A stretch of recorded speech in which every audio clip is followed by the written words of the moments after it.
दोस्तों नमस्कार। Colonel Ajay CEO Ajay astro money group first global astro finance digital channel से आपसे मुखातिब होता हूं। आज शनिवार 29 नवंबर सन 2025। दोस्तों आपको याद होगा हमने आपको नवंबर महीने के मध्य में जब खाद्य तेलों में लगातार गिरावट चल रही थी, ये अग्रिम विश्लेषण दिया था और कहा था कि नवंबर महीने के अंतिम सप्ताह के आसपास खाद्य तेलों में तेजी बन सकती है। नतीजा आपके सामने है, शानदार रिकवरी निचले स्तर से देखी गई। कहा जाता है कि खाद्य तेलों में यदि आप काम करते हैं, होलसेलर हैं, मिलर्स हैं, प्लांट होल्डर्स हैं या फिर बड़ी बाइंग करते हैं, इंपोर्टर हैं, एक्सपोर्टर हैं, यदि सटीक विश्लेषण आपको मिल जाता है तो आपकी व्यापार दिन दुगनी रात चौगनी गति से बढ़ता है। अन्यथा तेजी सोचते हैं मंदी होती है, मंदी सोचते हैं तेजी होती है। तो दोस्तों इंडियन सिस्टम ऑफ एनालिसिस और फंडामेंटल एनालिसिस का जब अद्भुत संगम मिलता है तो अद्भुत चमत्कारी रिजल्ट सदियों से आते हैं।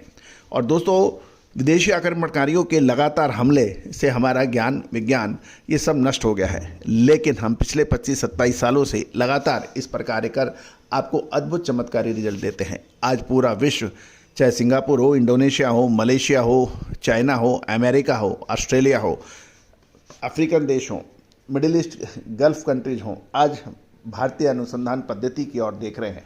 मुझे बताते हुए गर्व होता है, आज आपका ये चैनल एशिया का नंबर 1 कमोडिटी चैनल के रूप में स्थापित हुआ है।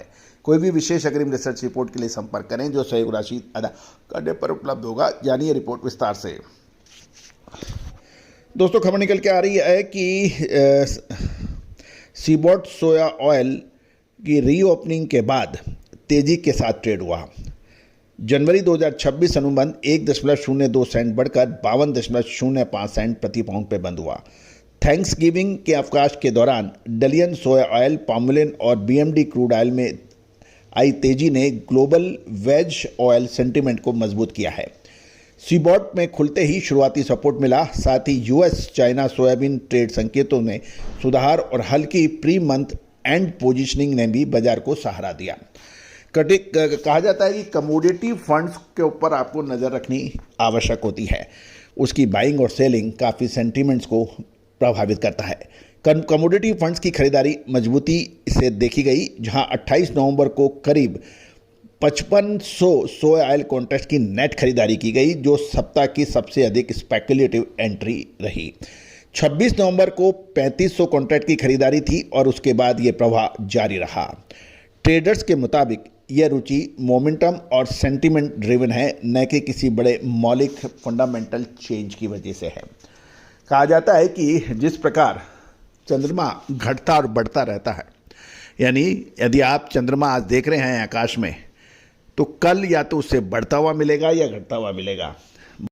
भारतीय ज्योतिष में इसे शुक्ल पक्ष और कृष्ण पक्ष कहा जाता है, यानी 14 दिन लगातार चंद्रमा बढ़ता है और फिर उसके बाद पूर्णिमा आती है, फुल मून नाइट होती है और उसके बाद फिर लगातार 14 दिन घटता है और फिर अमावस्या की रात आ जाती है, जिस दिन आपको चंद्रमा दिखाई नहीं देता। दोस्तों यही घटबड़ बाजारों के अंदर अक्सर देखने को मिलती है, लेकिन इसका सटीक विश्लेषण अनुमान आप भी सीख सकते हैं। संपर्क कीजिए फाइनेंशियल एस्ट्रोलॉजी शॉर्ट और लॉन्ग कोर्स के लिए। दोस्तों क्रूड ऑयल ने सीमित दिशा दी। WTI जनवरी $0.10 गिरकर $58.08 पर रहा। डॉलर की कमजोरी ने शुरुआती सपोर्ट दिया, लेकिन रूस और यूक्रेन वार्ता में प्रोग्रेस से उम्मीदों में क्रूड पर दबाव डाल देखा गया। संभावना यह है कि प्रतिबंधों के नरम होने से ग्लोबल सप्लाई बढ़ सकती है। इसके बावजूद यूएस ऑयल रिंग्स का 4 साल का निचले स्तर पर पहुंचना क्रूड की स्थिरता यानी स्टेबिलिटी दिखा रहा है। आइस कैनोला कमजोर रहा। जनवरी $0.90 गिरकर $650.70 प्रति टन और मार्च $0.30 बनकर $664.20 पर प्रति टन पे बंद हुआ। हालांकि सप्ताह के आधार पर कैनोला $9 प्रति टन से अधिक मजबूती देखी गई, यानी नवंबर महीने के अंतिम सप्ताह में आइस कैनोला वीकली $9 की गेन रही।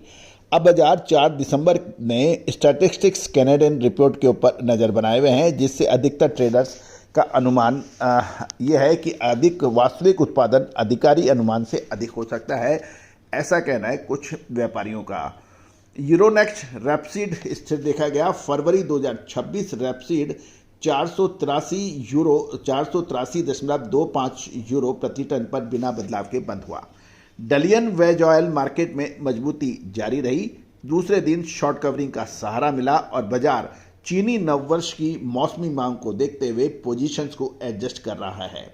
जनवरी सोया ऑयल 46 युआन बढ़कर 8,238 युआन प्रति टन और जनवरी पामोलिन 122 युआन बढ़कर 8,588 युआन प्रति टन पर बंद होने के समाचार हैं। यानी चीन ने भी वेज ऑयल की तेजी को सपोर्ट किया है।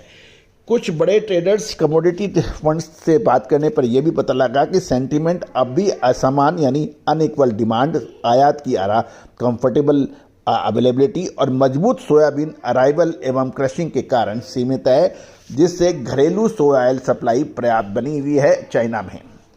मलेशियन पाम ऑयल में शुक्रवार को केवल शुरुआती मिनटों में ट्रेड हुआ था, जिसका आपको हमने लगातार अपडेट दिए थे कि यह तकनीकी कारण से परेशानी आ रही है।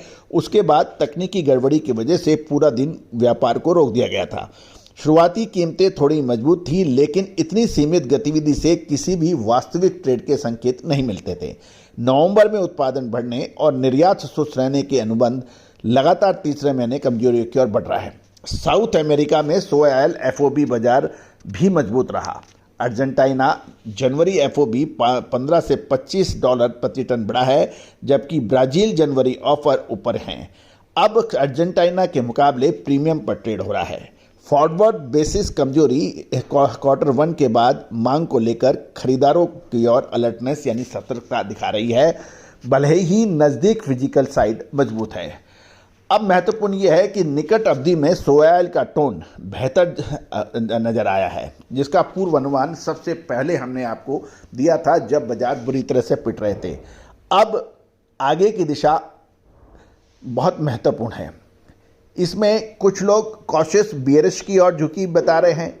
कमजोर ग्लोबल क्रूड ऑयल सेंटीमेंट, उच्च palm oil stock, south America की भारी फॉरवर्ड सप्लाई ये संकेत दे रहे हैं कि ग्लोबल लेवल पर निकट अवधि में आरामदेह रह सकती है। दोस्तों, कहा जाता है कि जब तेजी आती है तो तेजी के कारण सामने आने लगते हैं, जो मंदी आती है तो मंदी के कारण सामने आने लगते हैं। लेकिन अग्रिम विश्लेषण सिर्फ और सिर्फ इंडियन सिस्टम ऑफ एनालिसिस के ऊपर ही संभव है, क्योंकि टाइमिंग ऑफ द इवेंट किसी भी टेक्निकल फंडामेंटल में नहीं है, जबकि इंडियन सिस्टम ऑफ एनालिसिस के अंदर हमेशा टाइमिंग ऑफ द इवेंट के ऊपर सबसे अधिक जोर दिया जाता है। तो दोस्तों, क्या तेजी हो या मंदी, इसका पूरा फायदा आप उठा सकते हैं। संपर्क करें। दोस्तों, एक और मैं महत्वपूर्ण चर्चा आपसे करना चाहूँगा। चीन द्वारा घरेलू क्रशिंग बढ़ाना, रिफाइंड ऑयल का आयात कम करना, यह भी दिखा रहा है कि यूएस चाइना ट्रेड सुधार का पूरा लाभ कीमतों में नहीं दिखाई दे रहा है। कुछ और जो फैक्टर्स हैं वो मैं आपसे चर्चा कर लेता हूं। यूएस ईपीए द्वारा एसआरईएस से जुड़े बायोफ्यूल ब्लेंडिंग वॉल्यूम को पुनः वितरण का महत्वपूर्ण निर्णय, रमजान और चीनी नववर्ष की जुड़ी मौसमी मांग, मलेशिया से संभावित सीजनल प्रोडक्शन स्लोडाउन, ये बहुत सारी ऐसी इंपॉर्टेंट है जिसको आपको नज़र रखना है। तो दोस्तों, हम बहुत से विशेषज्ञ, बहुत से व्यापारी और होलसेलर्स, प्लांट होल्डर्स ये कहते हैं, सर सूचनाएं हमें मिल जाएं तो हम पूरा विश्लेषण खुद कर सकते हैं, और कुछ कर रहे हैं। हमारी तो 3 पीढ़ियाँ ये हो गई।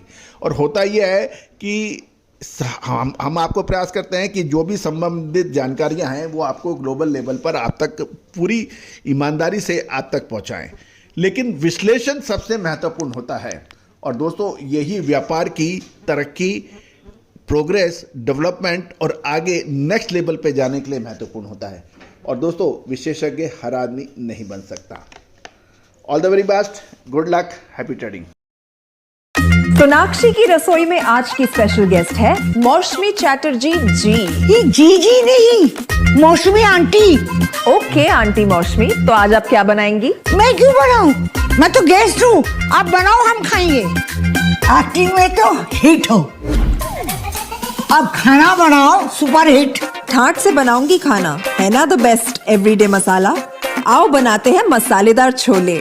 छोले हर रोज के करी में एवरीडे मसाले, शाही बिरयानी में स्वाद का जायका। পটল পোস্ত আর সর্ষে ইলিশ ভাপা। Every day, every day, every day, every day, every day spices. साफ मसाले, खुशबू और प्योर झांझ, टेस्ट से भर दे हर जुबान पे स्वाद। एवरीडे मसाले, देश का स्वाद। Every